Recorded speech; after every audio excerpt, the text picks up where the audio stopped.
We're back. Literally, both of us are back from vacation. So Yeah, you're getting us weird fresh, day. fresh and a little mentally stunted, perhaps, but you can tell us at the end. Actually, you know what? Mine wasn't a vacation, it was a conference. So let me take that back. Yeah, that's fair. I But did take one day. yours was, I can't wait to hear about it ultimately because, like, let's paint the picture, right? So I always say it wrong, telepathy tapes. Oh Uh-huh. yeah. Telepathy tapes podcast comes out. Alish sends it to me. Naturally, I have to listen to it. And it opened, oh, well, not even opened. It like fed something you were already kind of exploring, which was like, But hu- actually you gotta back up. You gotta oh, back up sorry. because um actually actually it goes all the way back to 20, I think it was 2022 when the first whistleblowing hearing happened in Congress. And I Mm. was like, wait a second. People are just openly talking about UFO crafts. Like, what? So I, at that point, went down a huge rabbit hole involving the CIA website, the FBI website. Like, I got serious. Yeah. And um, then what was really interesting was it kind of took over my algorithm on TikTok, that's for sure. Somehow or another, I ended up on near-death experiences. And then it kind of morphed into human consciousness.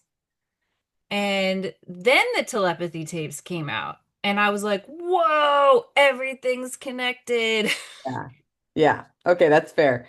I don't, it is funny. Scott even said this yesterday on our drive that you can't talk about consciousness without aliens anymore. And I was like, I can. And he's like, well, you're the anomaly. Most people can. I'm like, okay, fine. And like that was a conversation. But I do see the arc of how you kind of kept following the thread. And I guess maybe that's where we start. Like, what do you feel like you're exploring? Is it consciousness? Is it energy? Is it the unknown realm of communication? Like, what is it do you feel like that you're exploring? That's a good question. Um, well, originally I was just exploring aliens, and then because of because of where it led. So if you've ever listened to near-death experiences, when people come back from their near-death experiences, they almost always have a new gift and they definitely have like a new perspective on life. And then when you throw in the telepathy tapes, in case you guys haven't listened to that, that's a woman who started researching ESP and Mhm. telepathy and found that a lot of autistic children had the ability to read each other's minds, their parents' minds, and very accurately. Hmm.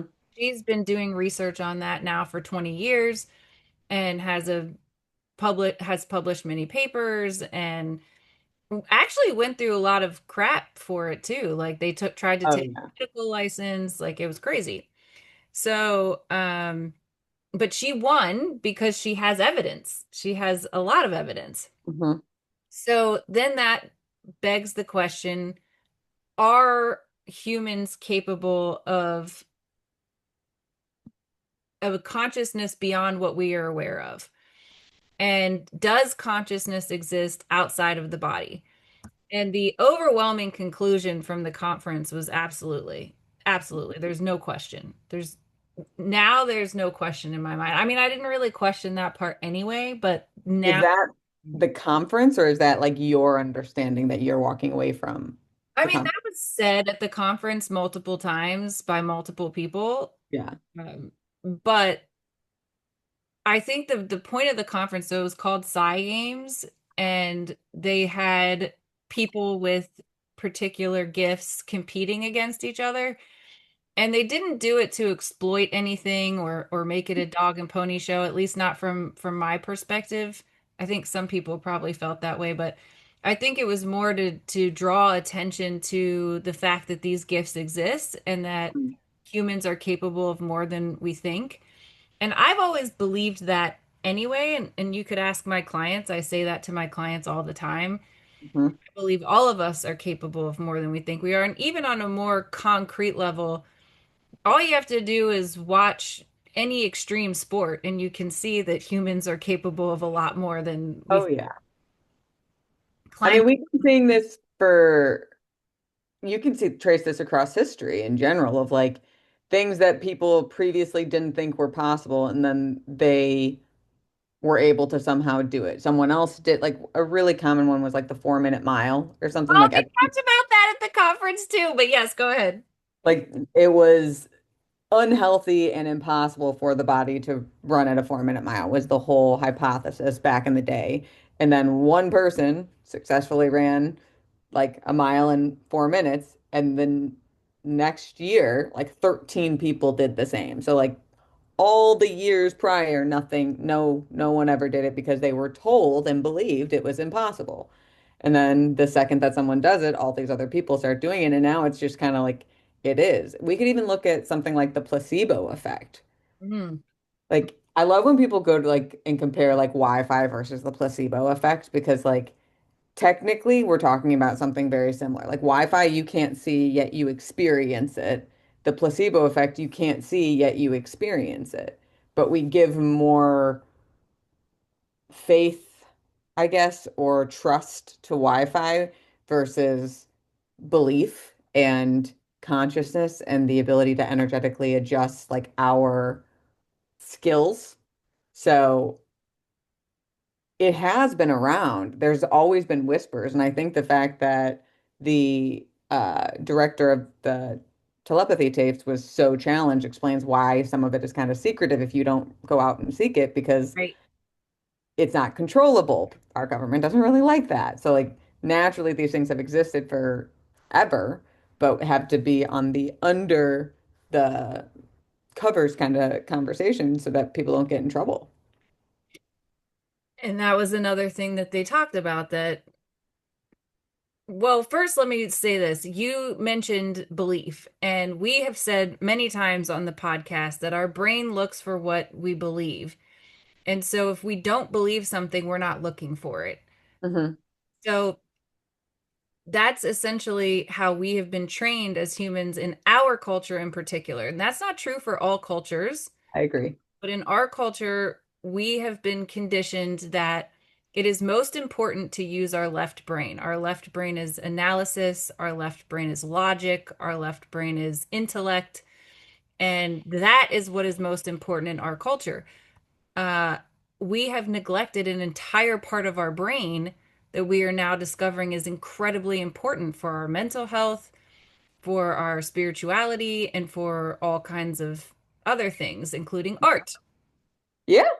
So, uh, they are wanting to get the message out there and help people understand that these things are possible and real and that consciousness is not just in our brain and it exists outside of our body. So there were all kinds of things there that I didn't anticipate. And Like what? even leading up to the conference, I was like, what am I doing? Why am I going to this? Like, what in the world is happening here? And I even like I didn't think about not going, but I was just questioning myself, like, what is happening? Um, but at the conference there was psychic mediums, there was clairvoyance. I actually don't know if there's a difference between those two. I'm like confused.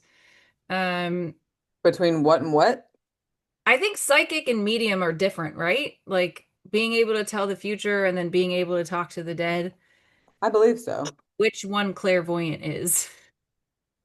But anyway, those people were there. I think it's more the psychic one, but I also don't know, so don't hold me to that. I love this. We're like, I can tell you this. I'm not an expert on this subject matter just because I attended the conference. No, yes, you are. Well, I'm gonna ask chat.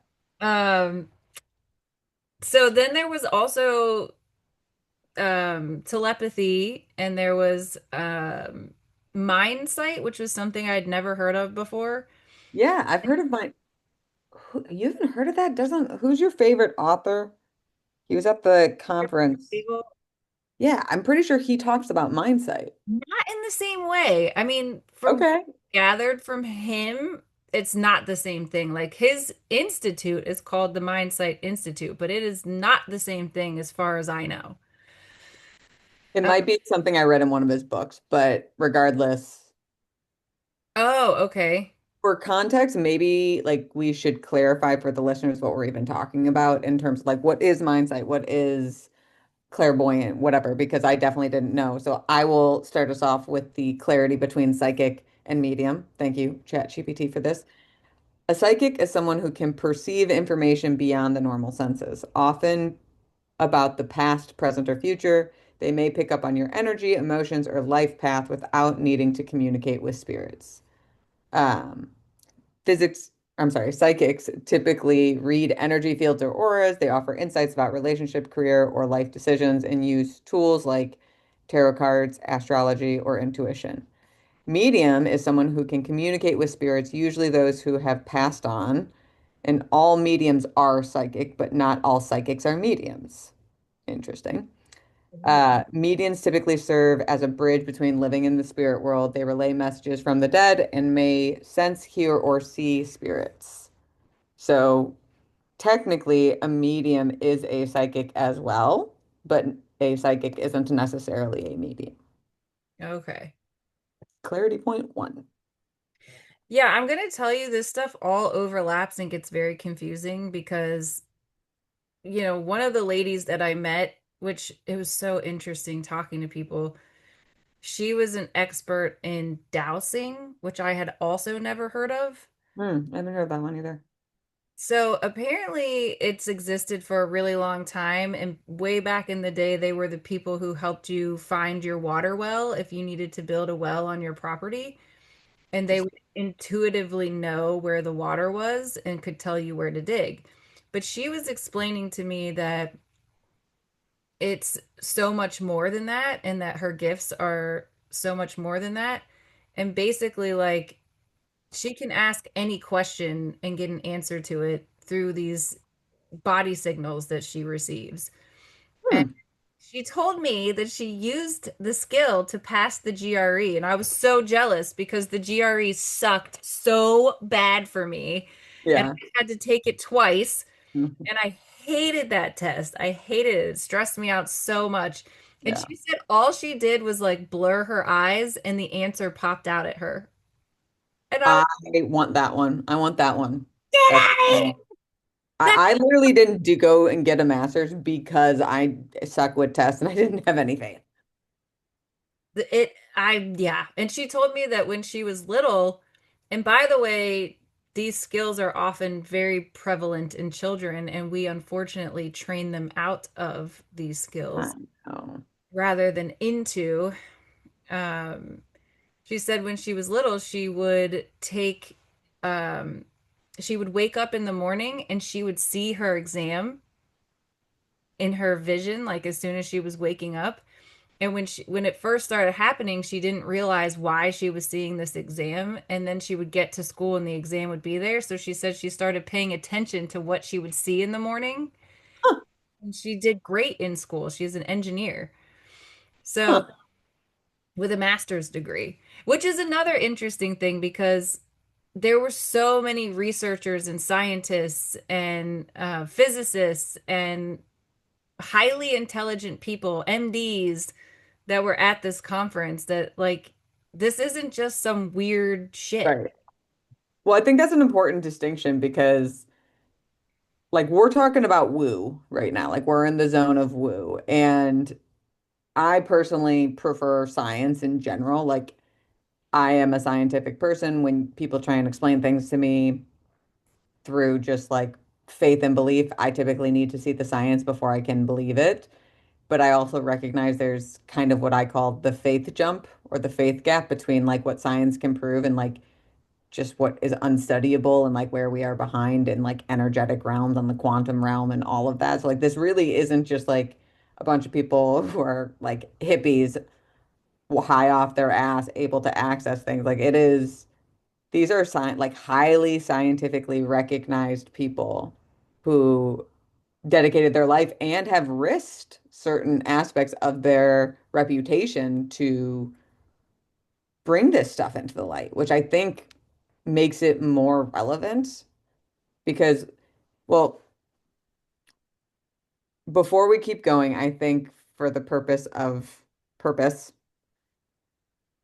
why try to understand, like, why should the listener try to understand consciousness? What value is understanding their own sense of consciousness or association to consciousness? How is that going to help them?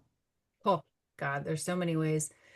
Um, First, I want to back up and say there is no leap necessary anymore. There is science to prove all of it. And Thomas Campbell has done it through math and physics and his research. And the man is 80 years old and he has a book that explains all of it. And he explained a good portion of it in detail that I definitely zoned out during. There were too many numbers and it was confusing. Um, but one of the guys that I talked to at the conference said that he's probably one of the most knowledgeable people on the planet about this stuff. So if anyone's interested, he has a book, Thomas Campbell, physicist. Okay, now back to your question. Right. What can it, why would we be interested? From a psychology perspective, the reason that I've been interested is because a lot of these people kept saying the same thing that you don't have to suffer mentally anymore. You don't Mm. have to be depressed. You don't have to be anxious. You can live a life of peace. And not only that, you can live a life of peace and prosperity because you have a lot more control than you think you do. You have the ability to control your mind and you have the ability to control your circumstances and you have the ability to control the energy around you. So you Mm. have a lot more control than you think you do. And, up until now, even I have said things like, well, we're only human. And we are human and we are supposed to be having a human experience. But as humans, we also have a greater capacity than we think we do. And we Mm. can have a better experience of this existence if we learn to conquer our own consciousness or understand our own consciousness. Yeah, I mean, part of the reason why I asked the question of like, how can this help the listener? Because I think of me like 6 years ago, who would have been like, I would tune out at even the word consciousness because I wouldn't even understand exactly what it means. But through the last 6 years and becoming a coach, which ultimately kind of I don't want to say forced, but like the nature of becoming a coach required me to be more inquisitive and curious about my own internal experience to understand what my clients were experiencing as well. And kind of that witnessing of experience is consciousness. Like when you're the witness to your experience, when you are observing your thoughts, like I'm noticing this vessel having the thought of consciousness is hippy dippy or whatever it is, right? That witnessing makes you then in the embodiment of your own consciousness. You're in the energetic realm of what you would call identity, observing the physical vessel of the human being, like going through the human processes, right? But that detachment, that space between I am everything I think, I am everything I experience, I am victim to this human world is very limited in what's possible. And I think that's really what's exciting about consciousness. And to your point, like dramatically reduces suffering. I've experienced it firsthand where I've witnessed myself being attached and clinging to the ideology of what my brain and body is telling me, the stories, right? And then I've been able to calm myself down, create space like, okay, I'm the person observing the human form of Laura doing these things. And through that separation, it made it so much easier for me to process, understand, and move through it. So when we talk about consciousness, not just the limited understanding we have of what is possible, the daily application of understanding your thoughts, witnessing your thoughts, knowing what you're feeling, recognizing your behaviors, but not being attached to all of that, but being the witness to what you are doing is how you kind of embody a lot more of your real life consciousness.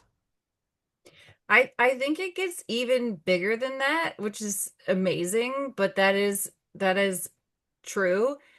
Uh, and I will say that while I was at the conference, and part of what led me to the conference was Sean Webb, and Sean Webb wrote Mind Hacking Happiness, and he actually has 3 volumes of the book now. And I specifically wanted to hear what he had to say because in his work with AI, he kind of accidentally discovered the mathematical formulation of human emotions. Hmm.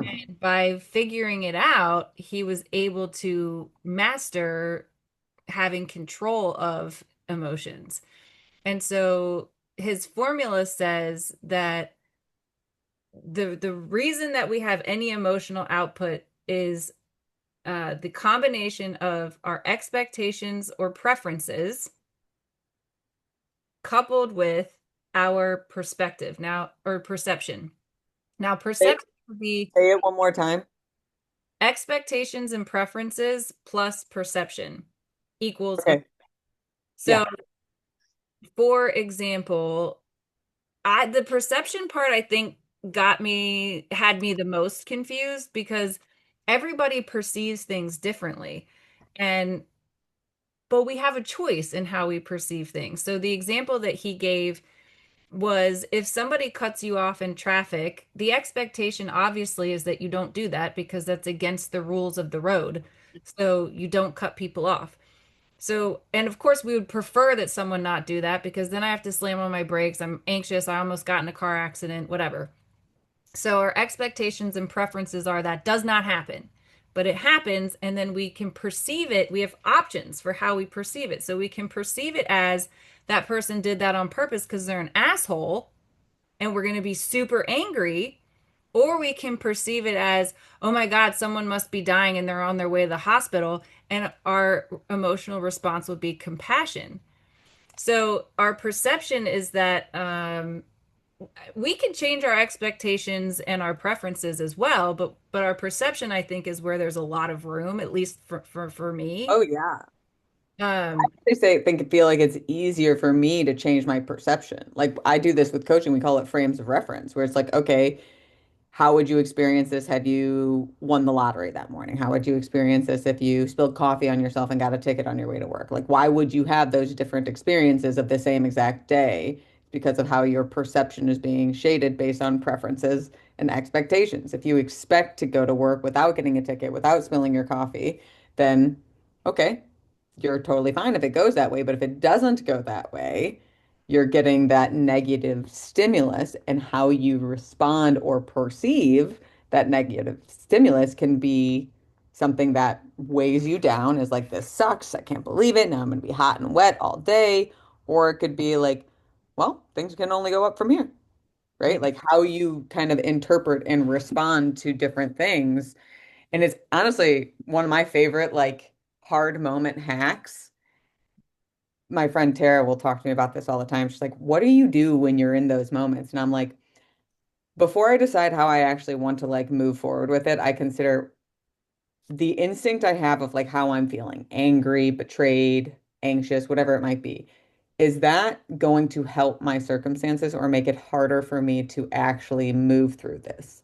And if the answer is it's going to make it harder for me to move through it, then I look for an alternative perception to kind of frame it as more of, okay, I'm about to go into an obstacle course of growth.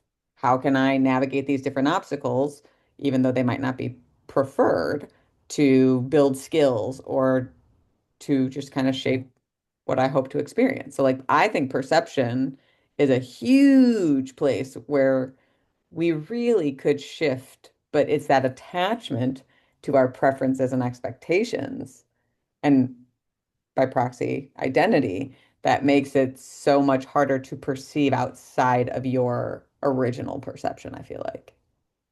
Yeah, I was thinking about the perception more in terms of taking things personally. You know, Mm. that person cutting me off in traffic was personal. They did that on purpose. And in relationships, I see that with couples a lot where they start to take each other's behavior as a personal slight, or like, I know you did that on purpose, or I know what you meant by that. And a lot of times it's not even true. It's not right. But we, for some reason, adopt this like it's all about me attitude. And I do too. I'm not saying that I'm any exception to that rule. Um, I think that's the way that our human experience is designed. It's very egocentric. So then it feels like everything is personal. And of course, the experts have always said nothing's personal, but it is Right. incredibly difficult to wrap your head around that. And as simple as this formula is, I don't think it's going to be easy to master by any No, because you have to rewire like the baseline of how you experience yourself. Like, okay, this might seem like A plus B plus C equals D equation, but it's not simple math. It's literally lived experience of rewiring how you perceive. So, like, it's like learning a new language, and Yeah, that takes practice and skills, and you're going to get it wrong along the way to figure out like that word doesn't mean what you think it meant, you know? yeah. And since our culture raises us to be more left-brained, that's another big hurdle in the whole thing because in order to have better access to our, they call it also the higher self, which is something that we use in psychology a lot. In Dr. Richard Swartz's work, he calls it capital S self. So this isn't, I think there's a lot of parallels essentially between this consciousness work and the work that I've always done in psychology. Yeah. They say that it's a spiritual element because we're talking about something that exists outside of your body, but we've already started to understand in the world of psychology that even our minds we could not define without including the energy around us. So everything is energy, and we have to know that. And Yeah. that's science too. That's Yeah. science. So anyway, gosh, I don't even know where I'm going with all of this All right now. right, so let me summarize for everyone else as well, because ultimately, like aliens took you to I haven't conscious. gotten to the aliens.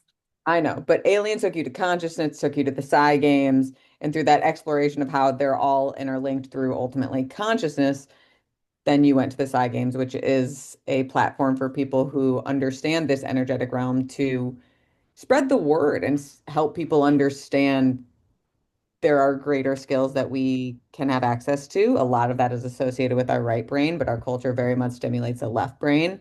We paused before going into different clarity about what I think you're going to talk about to define, mediums and psychics and what even consciousness is to explain the equation of like what is creating that, the preference plus expectation plus perception, right?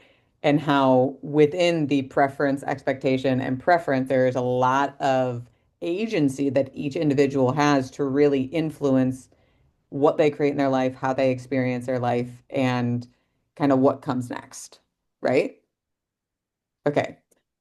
Um, to tie it into our work, you and I's work, here on the podcast, we had Emily Bledsoe on Yeah. the podcast, Emily Holloway Bledsoe, or I don't know which order it goes in. Anyway, Emily is the daughter of Chris Bledsoe, who wrote the book UFO of God. And on the podcast that we had with her, she was sharing that she had just started being really open about her family's experience because they had Mm. experienced so much scrutiny for the things that they had experienced just in their little small town that they were taught to shut up about it. And so for years, they squashed their experiences as far as like talking about it to other people. They only really talked about it in their family. and to other people who showed interest, which was a growing number of people over the years. So apparently now it's been 18 years since her dad had his initial experience, Jeez. but he has continued to have, they call it the phenomenon experiences since that first one. And they have increased in frequency and now they have increased in number. So where he used to see maybe one orb or one being, he's now seen all kinds of things. Hmm. Uh, and the night that I was outside with him because he was there and Emily was there, and that was really cool. Yeah. Um, I mean, there was at least 50 plus orbs that we counted. I think I only saw five or six because I left early, and apparently I left a little too early because right after I left, they said that one came super close, which was something that I really wanted, but I was like, all right, just give me one more and then I'll go. And so I saw one more and I was like, all right, time to go. Because it was really late. It was late and I was tired. But Fair. anyway,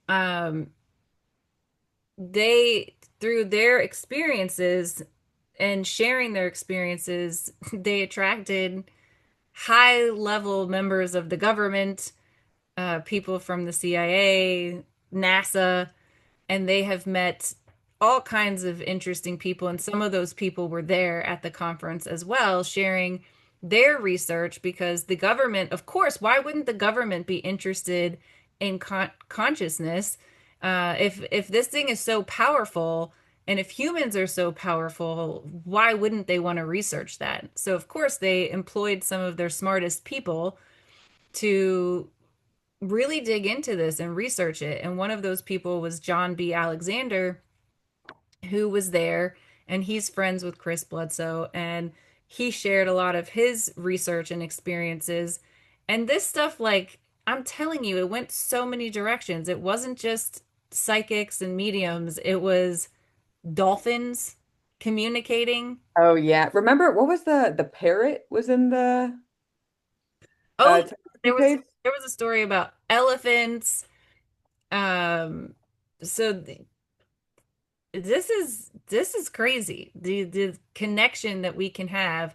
And the thing about the UFOs and the way that this kind of um intertwines with everything that we're talking about is that a lot of times when people have UFO or phenomenon experience, they experience telepathy. There is no words necessarily being spoken between them and the being or them and the orb, but they're getting what they call downloads of information or communication. And, having gone down the rabbit hole, a lot of the people who talk about their experiences will say, they didn't say anything out of their mouth, or if they did hear anything out of their mouth, it wasn't English, it wasn't the language that they knew, but they were still understanding everything that was being said. So there is a way to communicate with these phenomenon that is beyond language. And Right. that is something that they were talking about. Now, where does language live? In the left side of the brain. In the right side of the brain, there is intuition, there is feeling, there is um, impressions rather Mm, than actual language. So they had a neurologist there who has done brain scans on all these people to try to figure out what's going on in these people's brains yeah. while this stuff is happening. And surprise, surprise, it's less activity on the left side of the brain and more activity on the right side of the brain. Wild. Yeah. So, really, probably the most wild thing that I saw during, because I didn't stay for all the games, and some of it wasn't even that impressive anyway, to be fully Okay. honest. That's okay. And what they were saying at the conference was that if you want to develop these skills, you have to develop it like any other skill. So Mm, it's not like you can just try it out and see how it goes. You can, just like you can go on a basketball court and try to play basketball. But if you don't understand the rules, yeah. don't know, then you're not going to do so well. Right. So there was a little bit of that too, because some of the people competing in the games had never done any of it before.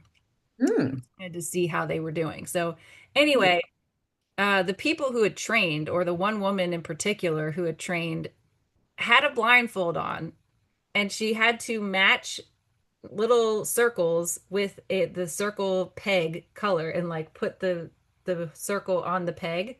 Mhm. So but she was blindfolded, so she doesn't know what color it is that she has in her hand, and she doesn't know what color the pegs are, right? She's Right. blindfolded, can't see anything. She got every single one of them correct, and she did it in like minutes, like 2 minutes. So there was a board of 6 colors, and she had multiple circles to put on each color, like a little kid game. Yeah, Like, yeah, yeah. No, I know exactly. I'm thinking of like my nephew's game. Literally, like the triangle that's orange goes in the yes, triangle thing. yes, is Yeah. something like that.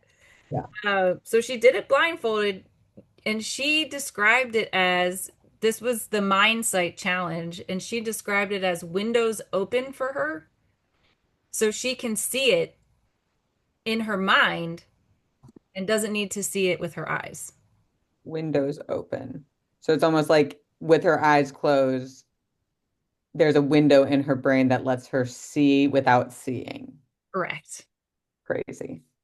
So she did that challenge, and then she did another one where they had poster boards that were different colors, and they blindfolded her, and they would pull up a poster board and say, "All right, what color is this?" And she got it right in seconds every single time. And they kept moving farther and farther away from her, and they eventually were like 75 feet away from her, and they decided to hold up 2 colors at once, and she got them both right away. Damn. And they told me that she has been displaying her skills to help get the word out, and she can also read. So you can That's blindfold her. crazy. I would love that and hate that. I feel like it has to be able to be turned off because if I'm like closing my eyes and I can read, my brain's going to be reading things whether I want it to be or not. No, she can turn it off and on, because she said Okay. when she sat down at the table to do the peg thing, Yeah. she said that she was really nervous and she wasn't sure if her windows were going to open. And she said, Because she doesn't feel like she has control to turn them on and off as she so pleases. yeah, I guess one of the things that they said, which I know you won't be surprised by this at all, but the number one thing that holds us back from any of these experiences is fear. Oh yeah. So she was afraid that her skill wouldn't work because she was nervous. But as soon as she sat down and got comfortable in her seat, she said the windows opened right away. So as soon as she got into her zone, kind of thing. So And as soon as she created the safe space, right, for her brain to trust that, so yes, the fear would go away. Yeah. I mean, think about it. I'd have to look this up, but isn't fear a left brain trigger? I'm not sure. It's a good question. To be continued on that one. Yeah. But continue. Yeah. So then her daughter gets on stage, and her daughter is autistic and telepathic. And so they did a demonstration with her daughter, and it was amazing and so cool. Um, but I asked, so afterwards, I was hanging out with Emily and her brother, and her brother is very knowledgeable on all things consciousness. I guess he has a degree in, which is another interesting tidbit about a lot of these people. They end up going to school to study like divinity or religion or even the near death experiencers, because they want to have language to help explain their experiences. Mm. So Ryan has done a lot of studying in this department as well. So anyway, Ryan Bledsoe and I are talking, and I said, "Do you think that she has that skill? Like it's a gift, like in her family line, like her daughter has it, so she has it?" And he was like, "No, I think that she's able to do what she's able to do because she knows that it's real, because she experiences it every day. So she doesn't have the doubt and the fear that other people have. So she's wide open to explore these gifts, I guess you could say, or skills. I don't know which way you want to look at it. Because if everybody has it, is it a gift? I don't know." I see what you're saying. I'd still say yes. It's like gratitude is a gift. Everyone can access it, but not everyone does, you know? Good way to describe it. So she said that on the stage, the mom, she said, I want you guys to know that anybody can do this. Everybody's capable of this. And one of the messages in the telepathy tapes from the autistic children, they ask them, what is something that you want people to know? And they say that we're all capable, that everybody can communicate in this way. So, and they believe that part of their mission is to help get the word out about this and help people know just how capable they are. Hmm. I mean, I get that. Like when you find something precious, I feel like people typically have one of two response. They either want to keep it for themselves or share it with everyone, right? Like depending on what it is. Like this isn't a finite quantity, so it's ideally more like let's share this with everyone. Let's all be able to communicate and like evolve as an entire species. Now, one of my favorite books is The Map of Consciousness. So yes, all of this is like very much in Laura's realm of happy. Let's go with.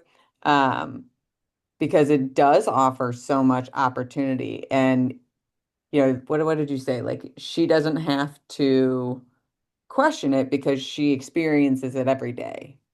Yes. One of the things that I was taught as a coach early on was your beliefs create your experience and your experience confirms your beliefs, right? Like that's a mental filter. So like your beliefs pretty much guide everything.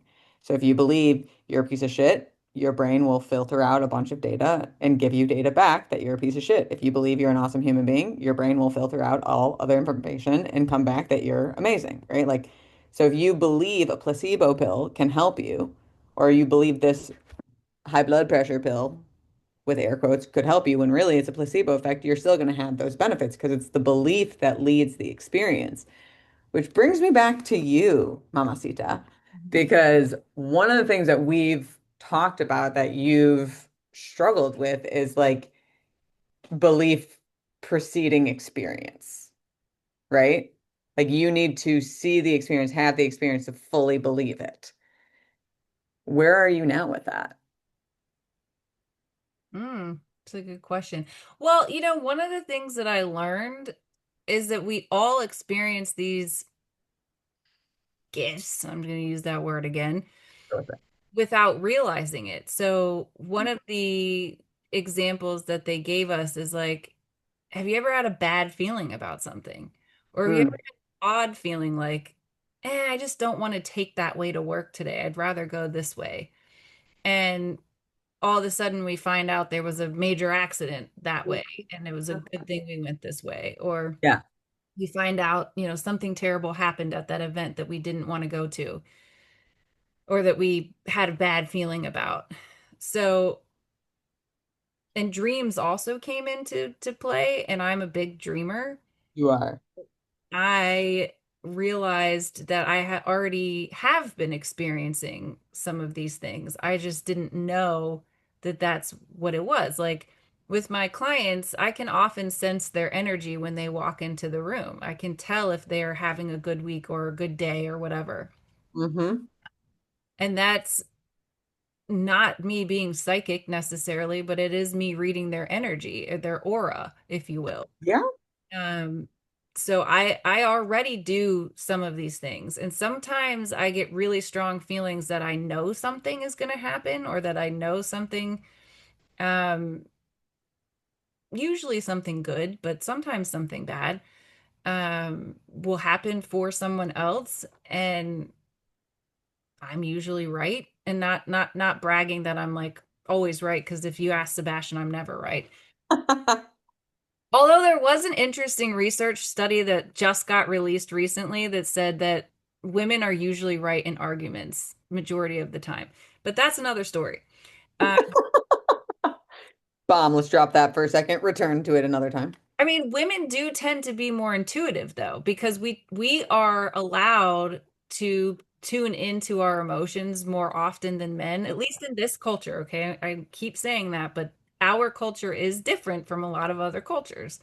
I agree. So in our culture, women tend to be more intuitive because we're more allowed to. Mm. Anyway, the point is, all of us probably already have these. experiences. We just don't label them, we don't acknowledge them, we don't even have a framework to understand them. That makes sense to me in general because I feel like a lot of what I help my clients do is like understand their own experience. Sometimes like they'll tell me something's happening. I'm like, okay, so and I'll like get clarity of my understanding. So like you had this moment, you had this, and then this is what happened. I'm like, oh, okay, so like that like exhaustion you felt at the end of the day. Like that doesn't mean you're lonely or you're worthless or anything. Like that's what her brain was telling her. I'm like, you were hyper vigilant all day. Like what you were talking about, how you like noticed your coworker staple something and like you couldn't stop looking over at your coworker. That's a signal like you're being hyper vigilant. When you were like interpreting things in quick uh roundabout ways with your boss. Like, so there's like a multiple things where I'm like, okay, that trigger, that could be this or this, that could be this or this. And then I help them be like, oh no, like you're expending so much energy in the hypervigilance that when you get home and you're finally safe, your body comes down and relaxes, but it doesn't just come to your like set point of relaxation because you taxed your body so much more. So naturally, because our body craves balance, it has a greater tax that we then associate as negative or we perceive, to come back to our kind of example, as negative, and we tell ourselves a story of this. So I'm regularly challenging what a lot of my clients will tell me. I'm like, how do we know that's true? Like, how do we actually know that this means you're worthless?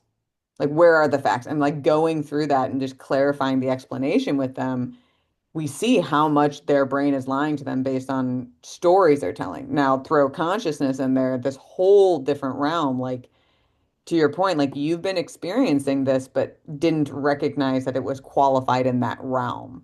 And I think a lot like intuition, simple example, most of us have certain intuitive vibe checks that we wouldn't probably categorize as psi.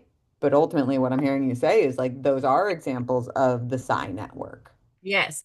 The dowsing lady that I was talking to, she said something about like, yeah, you just have to trust your gut. And I said, yeah, but you would be surprised how many of my clients don't know what their gut is telling them. And she was like, really? Oh yeah. Because for Oh, her it's so natural, and she grew up in a family where that was allowed to talk about, and that was in their culture. But in a lot of our experiences as humans, no one's asking us, what is this, your anxiety or is this your gut? No one's asking you that. So when I ask my clients that question, a lot of times they're like, I don't know. yeah. You're the Yeah. expert. You tell me. Well, it's literally like, we briefly commented on fear. And Yes. I like there one of my favorite quotes is like fear and faith both ask you to believe in something you can't see. And when I think of faith, I don't necessarily love the word faith because it can get distorted into like religion, and that's not necessarily what I'm saying, but like belief, right? And what I do with a lot of my clients is like try to help them learn to trust their own instincts, trust their intuition, trust how their body is explaining things to them, Right. right? And like that trust, in my opinion, like if you trust yourself to handle something, to do a public speaking thing, which typically triggers a ton of fear for people, right? That's the number one fear, I think. Yeah. If you trust yourself to do your best and you give yourself permission to just like, it is going to be what it's going to be, but like whatever happens, I know I'm going to do my best. And you go in there, you experience it very differently. But if you go into it and I'm terrified, I have to control blank, blank, and blank in order to feel like this is worthwhile, your experience is horrible. And ironically, like everything connected. Do you remember the Buddhist principle I briefly talked about, near enemies? No. All right, well, real quick, because we are timing out here. Near enemies is like we're very familiar with far enemies. Like the opposite of love is hate, the opposite of happiness is sadness, or like the far things, right? But it's the things that mask themselves as the same that we struggle with. So the most common example is fitting in versus belonging. Oh, Fitting in asks you to like conform a piece of yourself to be accepted. Belonging, you won't conform and you'll risk not being accepted. Like that's the key difference. But the one that always, always gets me in our current society is that the near enemy of control, which everyone likes control. I mean, we're a very anxious population because we're so scared and we just want to control everything, is connection. Left brain versus right brain right there. Left brain is control, right brain is connection.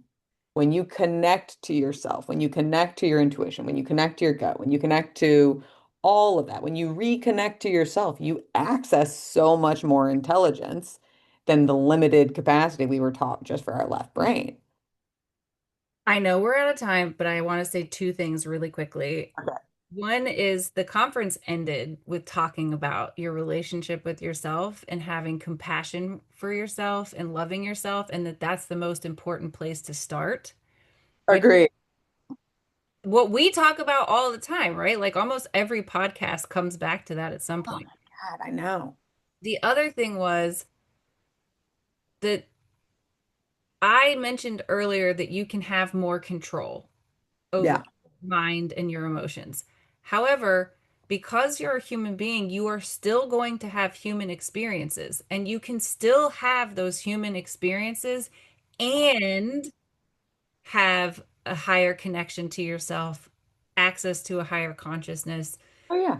and all of those things. And one of the workshops that I did was one on manifesting, which I'm sure you and I will talk about later.